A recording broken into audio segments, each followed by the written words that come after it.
আসসালামু আলাইকুম বন্ধুরা, সবাই কেমন আছেন? আবারও আমি চলে এলাম জনি সরকারি ইউটিউব চ্যানেল থেকে। সবাই সাবস্ক্রাইব করবেন, পাশে থাকবেন। চলে যাই মূল কথায়। আমরা গিয়েছিলাম সবাই ফুটবল খেলা দেখার জন্য।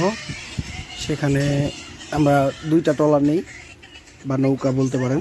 আমরা সেখানে যখন যাই তখন যেই আমরা বোটটায় যাই সেটা খুবই ছোট।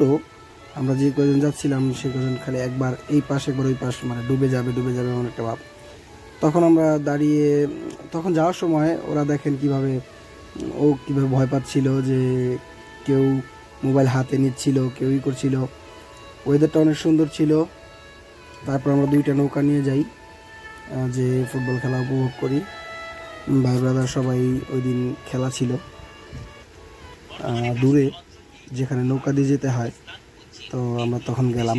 আসলে ওয়েদারটা খুবই সুন্দর ছিল, খুবই মনোমুগ্ধকর একটা ওয়েদার ছিল। আপনারা দেখতে পাচ্ছেন এই জায়গায় আসলে। তারপর আমি লাইভে গিয়েছিলাম, অবশ্য লাইভে যে ভিডিওটা সুন্দর করে করতে পারিনি। আমাকে নৌকার যে হালটা আছে সেটা পার করার জন্য, মানে ধরার জন্য আর কি বলা হয়। তারপর আমরা যাচ্ছিলাম। দেখুন কত সুন্দর ওয়েদার।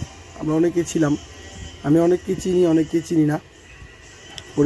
পরিচিত ছিল দু একজন। তারা বলছে ভাই চলেন খেলা দেখে আসি, বিশেষ করে যে যাকে দেখতে পাচ্ছেন ওকে। তারপর আমরা খেলার উদ্দেশ্যে রওনা দিই, সেখানে যাই, খেলা হয় সব। মানে খুবই সুন্দর একটা ওয়েদার ছিল। ইচ্ছা ছিল সুন্দর একটা ভিডিও করার, কিন্তু পারিনি। আমাকে নৌকার হাল ধরিয়ে দেওয়া হয়েছিল। সবাই ভালো থাকবেন, চ্যানেলটিকে সাবস্ক্রাইব করবেন, লাইক করবেন, ফলো করবেন। আসসালামু আলাইকুম।